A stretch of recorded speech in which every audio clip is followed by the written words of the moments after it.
ultra fan. Je suis trop fan. Je suis trop fan.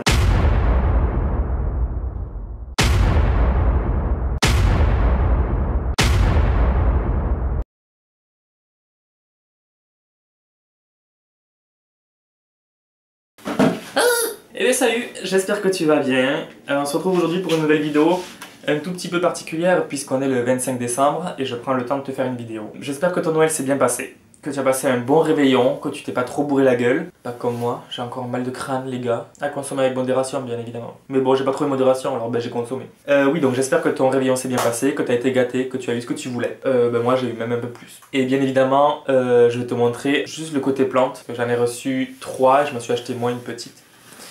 Et du coup je vais te les montrer. J'espère que t'es prêt. Yo, j'ai trop hâte. C'est parti.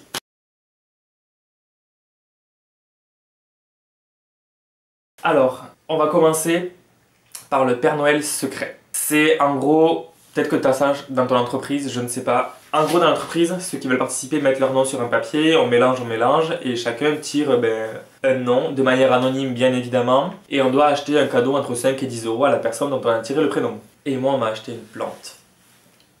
Une plante que je n'avais pas. Un pothos néon. Pardon. Un pothos... Ma voix. Blablabla. Un pothos néon. Ça faisait un petit moment que je le voulais. Alors, c'était pas une priorité. Mais vu qu'on me l'a acheté, je suis ultra fan. J'aime trop ce feuillage. Il est très simple. Mais peut-être que tu le connais sûrement d'ailleurs. Je le trouve trop beau. Mais il est pas trop mignon. Que dire? Je suis trop fan. Je suis trop fan. On m'offre une plante. Il me fallait rien de plus. Donc vraiment, je suis trop fan. Donc même avant Noël, j'étais déjà trop refait. Donc un pothos néon. J'espère qu'il va pas mettre autant de temps à démarrer que le Marble Queen, puisque lui je l'ai eu et pendant 1 an et demi voire même 2, il n'a rien fait et là il est parti, il me fait des feuilles, tu peux le voir là, ici et une de mon côté. Il va bien, il est parti celui-là. Donc celui-ci au printemps, à racine intermédiaire direct. Ben merci encore Nathaniel. Si je commence à me lancer dans les pothos, va falloir que je donne des plantes à force. Hein. Non, jamais. Alors déjà, première plante. Seconde plante, j'en ai eu 4 au total. Seconde plante, alors celle-là c'est moi qui me la suis achetée. J'étais parti pour du coup acheter le cadeau du Père Noël secret de l'entreprise. À la personne je lui ai acheté une casquette Truffaut. C'est pour rigoler bien évidemment. Et bizarrement je suis tombé sur un petit bégonia que je ne pensais pas du tout trouver. Je n'étais pas dans l'optique de m'acheter une plante. Mais bon, en tant que plante addict, même quand on n'a pas d'optique, on achète quand même. Et c'est un bégonia qui n'est pas forcément très commun. Qui n'est pas forcément je pense trop recherché non plus. Mais il est vraiment original. Le feuillage et du coup ne l'ayant pas je l'ai acheté. Alors je me suis pas ruiné parce que c'était une toute petite bouture, tu vas la voir. Le Bégonia chlorosticta me semble-t-il. Je crois que je l'ai bien prononcé, enfin je l'espère. Dans tous les cas, bon c'est pas grave. C'est canon, le feuillage est canon, à vous. Alors comme tu peux le voir la bouture elle n'est pas en grande forme. En revanche il y a 2-3 petites pousses, voire 4. J'attends de voir ce que ça va faire. Déjà, c'est l'hiver, donc je pense pas qu'il va faire des grosses poussées de croissance. J'aimerais, mais je ne le pense pas. Mais j'aimerais vraiment le garder celui-là. Alors je sais qu'il y en a d'autres formes. Grâce à Pierre Fortune, j'ai su qu'il y en avait d'autres formes. Il y a la dark form, moi j'ai la green form. Et le feuillage, il était au milieu de toutes ces petites merdes là, genre petit asparagus, au milieu de petits syngoniums et tout ça. Il était tout seul, j'ai acheté.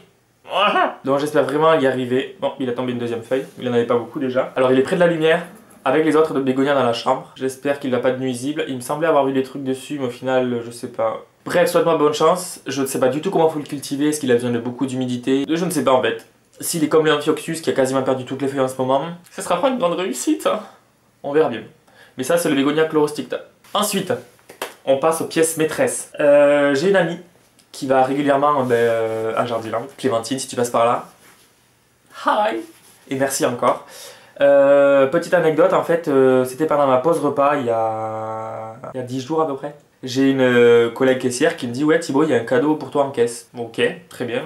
J'ai pas voulu savoir ce que c'était parce que je me suis dit « Vas-y, je vais laisser la surprise. » Mais je l'avais peut-être un petit peu en tête quand même. Je dois reprendre, alors 5 minutes avant de reprendre mon horaire, je vais en caisse avec elle. Et là, je tombe sur quoi? Le Bégonia Snowcap. Alors j'en avais fait une vidéo déjà à mon Jardiland, mais surtout à Botanique, quand il y avait le Brevirimosa. C'est le même. Il était pas très cher, et il l'est d'ailleurs toujours pas, je crois qu'il est à 14 ou 15 €. Il est trop beau. Alors vous allez certainement me dire, ouais, c'est un bégonia. Oui, c'est un bégonia, mais c'est un bégonia que je n'avais pas. Il est bambusiforme, donc il me le fallait. Je suis trop fan. Et je m'y attendais pas. Je l'avais un petit peu... Alors quand elle m'a dit oui, t'as un cadeau en caisse, je me suis dit, vu que Clémentine est venue me voir ce matin, je me suis dit, il y a peut-être moyen que... J'ai pas les mots. Trop fan. Alors il a tombé 2-3 petites fleurs parce que le temps qu'il s'adapte à la maison, au climat, etc. Et je m'en fais pas pour lui. Ah bah en fait non, il en a tombé plus que 2. Mais derrière, faudrait que je vois si je dois le rempoter au printemps ou pas. Sûrement, hein, mais... Ouais. Bon, faudra que je le rempote au printemps. Mais je suis ultra trop fan. Je sais pas si ça se dit, mais tu m'as compris. Enfin, c'est un bégonia, donc tu dois t'en douter. Je suis heureux. Et là, j'en ai parlé dans ma wishlist. J'avais déjà un petit morceau, une petite bouture, qui a les feuilles trouées actuellement. Une feuille, enfin les feuilles trouées, mais il m'en fait une autre. Donc je me dis que ça va. Mais je l'ai vu à Botanique, toujours. Donc là, peut-être que si tu me suis sur Insta, tu dois savoir duquel je parle. Tadam! Il est gros en plus. Regarde-moi cette feuille. Et il y a... Oh, attends. Alors il n'a pas de tuteur, il va falloir que j'en mette un. Mais il y a une tige là, une là, une là. Enfin en gros il y en a une à chaque insertion d'une feuille. Alors oui, il a des petits défauts. Il a une feuille un petit peu cassée. Il a les bords un petit peu secs. C'est pas grave. Ne tombe pas enfin donc. Je suis trop fan. Je vais te montrer la bouture à côté, tu vas voir. Ah non, putain, il est vraiment pas stable. Hein. Alors si jamais il y a quelqu'un de Botanique qui regarde cette vidéo, de Botanique La Beige notamment, après, je sais pas, quand il y a des plantes qui sont pas droites comme ça, mettez-y au moins un tuteur s'il vous plaît. Parce que franchement, dans le magasin, on est à 2 doigts de casser ce bégonia là, parce qu'en fait il est vachement bancal dans le pot. Enfin donc, faut mettre un tuteur. Alors attends, je te montre la bouture. Elle est petite, certes. Elle est trouée, certes. Mais elle me fait une feuille, vois-tu, au milieu. Et sur la tige, tu vois, il y a déjà les pousses adjacentes. Donc, c'est que ça va. Au final, j'ai 2 bégonias Bréviarie Mimosa, quoi. Je suis aux anges. Donc, c'est un peu un Noël plantesque, comme tous les ans. Yes! Bref, donc, je suis trop fan. Merci à celles et ceux qui m'ont offert des plantes cette année.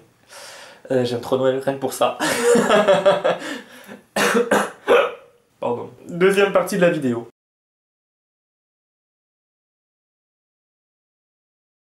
En fait, il y a quelques semaines, j'avais demandé sur Insta à ce qu'on me pose des questions. Alors, vous n'avez pas été forcément très nombreux, mais il y a plusieurs personnes qui m'ont posé plusieurs questions. Alors, je vais tenter d'y répondre de suite. Je vais chercher les questions, je reviens. Elles sont où toutes ces questions? Il y a 13 personnes qui m'ont posé des questions quand même. C'est parti! Alors, il y a... Déjà, un gros merci vous faites à ceux qui m'ont posé les questions. Hein. Donc, je vais mettre votre Insta à chaque fois. Alors, il y a Étienne Roba Paysage. J'espère que j'ai pas... Alors, je m'excuse aussi si j'écorche les pseudos. Donc cette personne me dit comment ça va, déjà pour commencer. Et bien ça va, merci, ça va très bien, j'espère que toi aussi. Pas trop déprimant le début d'hiver et les plantes qui somnolent. Alors c'est pas déprimant, je me dis c'est un peu un challenge. C'est un challenge dans le sens où quand elles somnolent, je me dis déjà elles ne meurent pas, pour certaines. Alors un petit peu déprimant puisque les bégonias ont eu l'oïdium. Quand tu vois la tête de certains, tu penses qu'ils sont morts. Au final ça repart pour la plupart d'entre eux, d'ailleurs assez bien pour le coup. Lequel je vais te montrer le Mazoniana, enfin le Variegata. Là, ici, là il y a une pousse. Donc c'est pas mal, déjà c'est pas mal. Il est pas mort, alors je crie pas victoire. J'attends que le rhizome principal il fasse des rejets aussi, ce serait sympa. Ce serait fortement chouette d'ailleurs. Bon t'as peut-être un petit peu soif aussi. Bon lui il repart déjà, lui il faut que je l'arrose, mais c'est ce qui reste du Looking Glass. Il fait les feuilles, tu le vois. Et je check régulièrement, voir s'il y a de l'oïdium dessus. Ça a l'air de s'être calmé, mais je vais quand même continuer de le traiter, puisque je pense que la plante n'est pas sortie d'affaire. Plutôt que tenter de le laisser comme ça, je me dis, on va assurer ses arrières. Voilà, on va essayer de le soigner encore un petit peu. C'est pas magnifique, hein, je te l'accorde, mais c'est pas mort. C'était pas loin, mais c'est pas mort. Donc là, j'en ai montré que 2, mais grosso modo, ils sont à peu près tous dans le même cas. Ils ont perdu quasiment toutes les feuilles, où je les ai aidés à les perdre comme ça. L'oïdium ne se propageait pas non plus au reste. Pour le moment, ça va. Mais alors, c'est pas trop déprimant parce que c'est aussi un challenge pour moi de les maintenir en vie l'hiver. Comme pour toi, sûrement, si tu es plante addict. C'est pas la meilleure période. À mon sens, c'est pas la meilleure période. Même s'il y a des bégonias qui fleurissent, comme le Lucerna, comme le Snowcap, que je t'ai montré juste avant, comme le Platanifolia qui est dans la chambre. Bref, grosso modo, c'est pas la meilleure période. Alors, il y a Stéphane T49 qui me dit les plantes qui sont restées dehors vont bien. Je t'avoue que je sais pas trop. J'y suis allé vite fait la semaine dernière. Je sais juste que le Spathiphyllum il crève de soif. Il avait qu'à fleurir. Ça a l'air d'aller. Pour le moment ça va. Il n'y a pas de grosse gelée encore pour le moment, il fait des fois -1, -2. Il y a le voile d'hivernage, c'est protégé du vent, donc normalement c'est pas en plein vent, c'est protégé, normalement ça devrait aller. Mais j'ai très peur d'y aller, tous les hivers j'ai très peur d'y aller, parce que je me dis, si jamais c'est mort, j'ai pas envie de pleurer ma vie quoi. J'aurai la mauvaise surprise au printemps, si jamais. Il y a Fleur Rose 1962 qui me dit « Hello, quelle est la température la plus basse que tu as eue sur ton balcon ?» Ben, j'ai répondu sans le vouloir, -1 ou -2. Heureusement, c'est vraiment ponctuel, c'est pas sur toute la journée, sur une longue durée ou autre, c'est peut-être sur 1 ou 2 heures, j'imagine, c'est vraiment le pic le plus bas des températures pour le moment. On va voir l'hiver vraiment comment ça va se passer. Là, alors je sais pas si tu le vois, mais le ciel est plutôt bleu, alors c'est très nuageux, mais il y a des endroits où c'est bleu. C'est pas l'hiver le plus froid qu'on a eu pour le moment, je touche du bois, pour le moment ça va. Il y a Dustcrete qui me dit « Depuis quand tu as une affinité avec les plantes et quand as-tu commencé à les adopter ?» Alors l'affinité avec les plantes, c'est aussi loin que je me souvienne, depuis toujours. Depuis toujours, j'ai toujours été dans les plantes. Je sais pas si tu as vu ma vidéo où je me livre un petit peu sur moi, mon passé, etc. Je t'invite à bien évidemment la regarder, mais depuis toujours, j'ai toujours été dans les plantes. Merci mamie. Et quand as-tu commencé à les adopter? Alors... ben en fait, vu que j'ai vécu dans la campagne, j'avais la place pour les adopter. Ma grand-mère et moi, on les a très vite adoptés en masse, j'avoue. Et à titre personnel, sans que je sois chez ma grand-mère ou autre, quand j'étais en colocation, à la fin de la coloc, j'avais commencé, enfin avant un petit peu la fin, mais j'avais commencé à les adopter. Et là, depuis que je suis ici...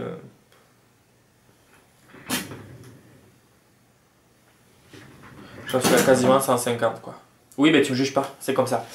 Vie de plante Karen, coucou, me demande « Aimerais-tu un jardin ou préfères-tu les plantes d'intérieur ?» Alors je préfère les plantes d'intérieur, mais au bout d'un moment, vu que je n'ai plus de place, il va falloir que je me consacre aussi un petit peu à l'extérieur. Et donc j'aimerais un jardin, mais ça c'est quand on aura une maison. Et quand... alors là, ça va être la merde. Hein. Quand on aura une maison, il y aura un jardin, une pièce pour les plantes, ça de toute façon tout le monde le sait. Voilà, il faudrait les deux. Soit dans le jardin, j'aurai une serre pour pouvoir mettre des plantes, soit j'aurai vraiment un jardin pur et dur avec des plantes extérieures, etc. Mais dans tous les cas, il faudrait une véranda ou une serre. Oui, je suis dans l'excès. Laura RML 971 me dit « D'où te vient cette passion pour les bégos ?» Alors, cette passion pour les bégos, je ne l'ai pas eue tout le temps. Quand j'étais chez ma grand-mère, toujours, elle en avait quelques-uns, mais enfin, pour moi c'était des plantes. J'aimais bien, parce que c'était des plantes, mais j'étais pas fan des bégos. Ça m'a pris un petit peu tardivement, mais ça fait quoi, 2-3 ans. J'ai été influencé par Au fil des plantes. Je te maudis d'ailleurs, si tu passes par là.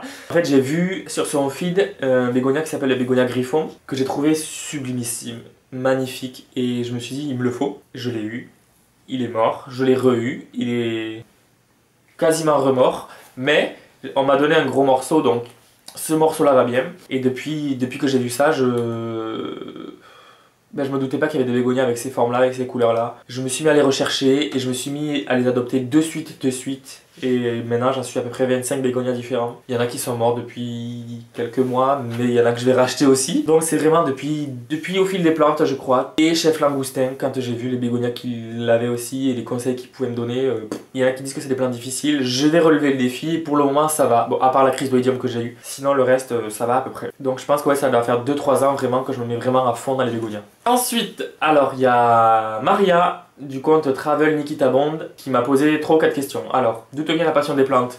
C'est ma grand-mère. Qui te l'a transmise? Ma grand-mère. Quelle a été ta première plante? Personnellement, je crois que ça a été une phalangère qu'on m'a offert il y a 4 ans. Plus, qu'est-ce que je dis? Il y a 6-7 ans peut-être. Donc maintenant elle fait vachement la tête parce que je l'ai défoncée vu qu'elle avait eu les chenilles et tout, j'ai coupé toutes les feuilles, j'ai laissé ça de feuilles, c'est ridicule. Elle est dehors, je ne sais pas ce que ça va devenir, je ne sais pas si elle va mourir ou pas. Je t'avoue que maintenant les phalangères, si je peux m'en débarrasser entre guillemets, ça me prend de la place pour d'autres plantes. Mais la première plante qu'on m'a offert et que j'ai eue... Mais non, qu'est-ce que je dis, c'est pas la phalangère. Ma première plante qu'on m'a vraiment offert, c'était une orchidée, Phalaenopsis blanche avec le cœur violet, qui a été très longtemps malmenée. Là, alors là, elle a quelques feuilles, elle n'est pas au top. Elle est jolie des feuilles d'ailleurs. Mais voilà, c'est la première plante qu'on m'a offert. Quelle est ta plus vieille plante? Donc du coup c'est celle-là, c'est l'orchidée. Pourquoi les bégonias? Parce que j'y ai répondu juste avant, Au fil des plantes et Chef Langoustin en sont un petit peu responsables, j'avoue. Comment as-tu osé passer de McDo à Jardiland? Alors pour ceux qui ne le savaient pas, j'ai travaillé à McDo pendant un peu plus de 7 ans. Non, ou quasiment 7 ans, pardon, quasiment 7 ans. C'était très routinier. Au bout d'un moment, je faisais les choses machinalement, c'était même plus par intérêt ou parce que j'aimais ça, c'était vraiment habituel. Et puis parce qu'au bout d'un moment, je pense que quand on a fait le temps dans une entreprise, il faut savoir aussi en partir. Alors, faut pas partir sans rien, hein. Mais j'avais McDo et Jardiland à 200 mètres. Donc voilà, j'ai pas fait un gros chemin non plus. Et ça s'est bien goupillé parce que quand j'ai postulé à Jardiland, une personne venait de démissionner de l'entreprise et même si c'était pas mon secteur préféré, à savoir les plans d'intérieur, c'était une personne de la partie extérieure, la pépinière où je suis actuellement, qui était partie. Donc on m'a recruté pour ce poste-là, ce qui me va très bien. Et du coup, j'ai osé parce que ben, je me sentais plus forcément à ma place à McDo. Et bien que j'ai passé de très très bons moments, je pense que j'ai fait mon temps. Au bout d'un mois, il faut savoir aussi se retirer. Et titre, je suis parti tout simplement parce que j'en avais un petit peu marre aussi. Et il fallait vraiment que je me ressente sur ma passion, à savoir les plantes. Je pense que ça se voit, donc il a fallu que je parte. Voilà. Clémentine du compte Coco Tempo me demande combien de temps par jour passes-tu à t'occuper de tes plantes. Alors en hiver, c'est très rapide, je fais vraiment un check très succinct. Par jour, honnêtement, quand c'est l'hiver, je passe quoi, même pas 1 heure par jour, hein, vraiment pas. Par contre, quand c'est le printemps et l'été, là je peux y passer à du 3 heures par jour. Bon, quand je travaille pas, bien évidemment, mais à arroser, à nettoyer, à dépoussiérer, à rempoter s'il y a besoin, etc. Combien de plantes as-tu? Je crois que là j'avoisine les 150 à peu près. Et Wishlist 2022? Alors ben je l'ai tourné la vidéo, c'est la vidéo juste avant celle-là. Donc je t'invite bien évidemment à la regarder. Et Clémentine, si tu ne l'as pas vue, t'es une boîte en carton. Oui, je te juge avec mon regard. Tu vas faire quoi? Masculin Leslie me demande, alors on m'a posé 5 ou 6 questions. D'où vient votre intérêt pour les plantes? Ma grand-mère. Que vous apportent les plantes au quotidien? Ça m'apaise. Les plantes au quotidien, ça m'apaise parce que je me dis que je suis en charge de plusieurs vies quand même. Alors c'est entre guillemets que des plantes, mais bon, tu le sais, c'est ma passion. Ça m'apaise de fou. Quand je suis un peu frustré, énervé, déçu ou pas, je me plonge dans les plantes et de suite je suis apaisé, je suis mieux, je suis content de voir qu'il n'y en a pas qui meurent. Bon, il y en a qui ont été impactés, mais il y en a qui vont. Enfin, la majorité, genre, je dirais 98% des plantes vont très bien. Et c'est une satisfaction personnelle de voir que je suis capable de faire vivre 150 plantes en harmonie à peu près. Voilà ce que ça m'apporte. Une satisfaction personnelle. Qu'est-ce qui vous pousse à donner une plante à cadeau? Alors déjà c'est le budget parce que je me dis que c'est pas compliqué, que c'est pas trop cher pour les plantes que je vise. En général quand c'est des plantes que j'offre c'est à des personnes qui n'ont pas forcément l'habitude de la main verte, donc c'est des plantes basiques dont je sais que je peux leur donner des conseils plus précis s'il y a des soucis et que du coup c'est des plantes qui peuvent perdurer dans le temps. Voilà, je vais pas offrir un bégonia ultra compliqué ou un calathea un petit peu capricieux à des gens qui n'en ont pas forcément l'habitude. Si après c'est des gens qui aiment les plantes, qui ont l'habitude des plantes, là je peux chercher des plantes un petit peu plus recherchées. Mais voilà, ce qui me pousse à donner des plantes en cadeau, c'est le fait aussi de végétaliser un petit peu les intérieurs chez les gens qui n'ont pas forcément trop l'envie ou trop l'habitude, on va dire plutôt. Parce que c'est toujours chouette d'avoir des plantes à l'intérieur. Est-ce que vous croyez que vos plantes sont capables de converser avec vous? Si oui, de quelle façon? Alors converser, bon, je leur parle, elles me répondent pas bien évidemment, mais elles me montrent quand ça va, elles me montrent quand ça ne va pas. Voilà, donc elles ne conversent pas à proprement parler, mais elles me font savoir quand ça va ou pas, ce qu'elles ont besoin ou pas, si elles vont bien, etc. Et je suis persuadé que les plantes comprennent nos émotions. Si ça va pas, je suis persuadé qu'elles peuvent ressentir, en tout cas si on est bienveillant envers elles ou pas. C'est mon avis. Voilà, dis-moi en commentaire ce que toi t'en penses, si t'es arrivé jusque là dans la vidéo. Mais je suis sûr qu'elles ressentent nos émotions. Si vous avez la possibilité de vous réincarner en une plante, laquelle ce serait? Une Monstera deliciosa, une Calathea ou un Philo? Et pourquoi? Je dirais sans hésiter une Monstera. Parce que Calathea, j'en ai pas beaucoup, j'en ai qu'une seule, la Leopardina. Et parce que je sais qu'elles sont un petit peu drama queen pour certaines variétés. Le Philo, non, parce que j'en ai pas. Ou alors j'en ai, mais je les appelle d'une autre bannière, donc du coup ça fait comme si j'en avais pas.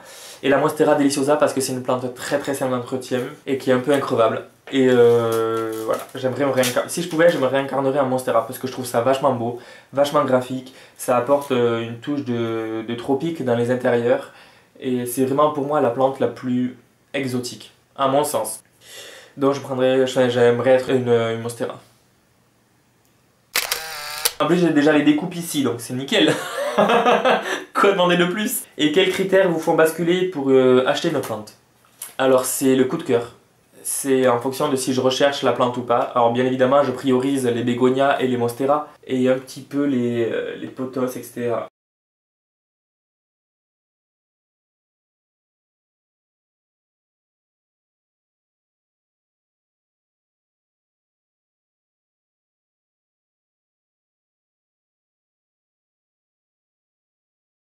Une plante que tu regrettes d'avoir acheté? En fait, il y en a plusieurs. Il y a le Dizygotheca elegantissima, qui lui m'a mené un petit peu la vie dure. Alors la bouture a l'air plutôt bien racinée, donc ça va.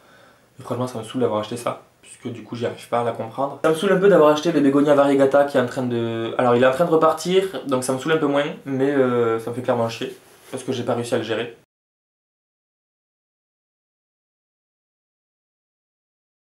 Si, la capillaire, parce qu'en fait, elle me sèche les frondes et commence à me péter les rouleaux. Au printemps, de toute façon, je vais la décapiter, je vais lui enlever toutes les feuilles. Elle repartira, je pourrai plus m'en occuper, je pense. En la brumisant, en l'hydratant bien, etc. Parce que là, c'est pas le cas. Ouais, je suis un peu déçu de celle-là. Je pensais qu'elle était un peu plus facile à vivre, et en fait, c'est un peu une drama queen et j'aime pas trop. Et mes autres passions, en fait, je crois que j'en ai pas. Je suis vraiment omnubilé par les plantes. J'en rêve, je mange plante, je dors plante, je pense plante, je vis plante. Je travaille plante, donc c'est pour te dire à quel point je n'ai pas d'autres passions. Flow Jungle qui me demande est-ce que tu refais un plan de tour des boutures? Non, non, je la refais. Quand est-ce que tu refais un tour des boutures? Eh bien, je le referai au printemps pour voir l'évolution, voir s'il y en a qui sont mortes ou pas, voir les feuilles qui ont grandi. Donc ce sera au printemps. Est-ce que tu pourras refaire un tour des disponibilités de ton taf? Oui, quand on recevra des nouveautés. Là, on est le 25 décembre, on en a reçu cette semaine des Syngonium confetti et des Syngonium pink splash. J'en ai réservé un de chaque. Mais voilà, quand il y aura des nouveautés, je referai soit une vidéo sur Insta, soit une vidéo sur YouTube. Parce que ce qu'il faut savoir, c'est que quand je filme pour YouTube le magasin, il faut le temps du montage vidéo, il faut le temps du téléchargement, etc. Donc je peux à la rigueur le mettre le lendemain, mais s'il y a des plantes vraiment rares qui sont en boutique et qui sont dévalisées le jour même, et que je le filme juste avant que ce soit dévalisé, donc vous allez les voir dans les vidéos, mais si le lendemain vous allez dans le magasin et que ça y est plus, je suis un petit peu déçu de vous décevoir, quoi. Je sais pas si j'ai été très clair. Je referai une vidéo des actualités, mais vraiment quand on en aura des nouveautés, parce que sinon ça sert à rien. Et là en plus en ce moment c'est assez calme côté nouveautés. As-tu réussi à te sortir de ton attaque fongique? Alors je dirais à 80% oui. 20% non, parce que je pense que l'oïdium ne partira pas tant qu'il fera frais dehors et que j'aurais pas mis les conditions optimales pour que ça dégage. Mais je m'en suis quasiment totalement sorti et les bégonias eux-mêmes ont l'air d'aller beaucoup mieux. Alors c'est pas la folie, c'est pas la fête chez Paulette, mais il y a du beaucoup mieux. Il y a du beaucoup mieux. Mais merci de t'en soucier. Et Nathaniel Halimi, mon cher collègue, me dit il te reste quoi comme bégo? Parce que j'ai l'impression que tu les as toutes perdues avec l'oïdium. Que nenni! Alors, faut que je fasse la liste vraiment là. J'ai le Brebis Mimosa, j'ai le Chlorosticta, j'ai le Snowcarp, j'ai le Variegata, j'ai le Looking Glass, j'ai le Polka Dot Pink, j'ai le Argenteo Butata, j'ai le Cerati Petala, j'ai le Tiger Pose, j'ai le Lucerna, le Erythrophila, le Oldmore, le Merry Christmas, le Little Brother Montgomery, le Anthopsis, donc on en est à 15 déjà. J'ai le rose, le Rex que je ne prononcerai pas parce que je ne sais pas du tout le prononcer, le Yukmacologam, je sais pas comment faut le dire. J'ai le Platanifolia, le Griffon, je sais pas si je l'ai dit mais 18. Iremnes, le Little Miss Mummy, le Maculata Whitey, le Boomer, le Luxuriance, le Astrida, le Sophie Cécile, le Metallica, le Comte de Miribel. Mais voilà, je les ai quasiment tous. J'ai juste perdu le Benito Shiba en fait, mais ça c'était avant l'attaque de l'oïdium. Mais sinon du coup, je les ai quasiment tous gardés pour le moment. Hein. Je dis bien pour le moment parce que je pense qu'il y en a qui vont claquer encore d'ici là. Bref, je les ai quasiment tous encore, donc je suis content. Et du coup ça va, tout le monde va à peu près bien. Il n'y a que le bonsaï vraiment qui a pas l'air mort, mais il a pas l'air vivant non plus. Donc voilà, c'était ma FAQ, donc merci à ceux qui ont posé des questions. Bon, il y en a, je leur ai demandé qu'ils posent des questions parce qu'il n'y en avait pas assez. La vidéo, j'ai pas trop d'amis. Mais non, franchement c'était cool. Ah oui, et j'ai un collègue qui m'a dit qu'il aimerait poser une question, à savoir pourquoi je perds les cheveux. Parce que calvitie quoi, parce que papa, parce que j'ai une capillarité de merde. Hein. Voilà, faut dire ce qui est. La génétique. Mais c'était la dernière question un petit peu rigolote. Donc voilà, j'espère que cette vidéo t'a plu. Voilà, je te check sur cette fin de vidéo. Je te dis, n'hésite pas à t'abonner, à kiffer, à liker, à partager, fais ce que tu veux, mais prends du plaisir sur cette vidéo. Pas ce plaisir-là, gros dégueulasse. Et je te check et je te dis à bientôt pour la prochaine vidéo. Ciao!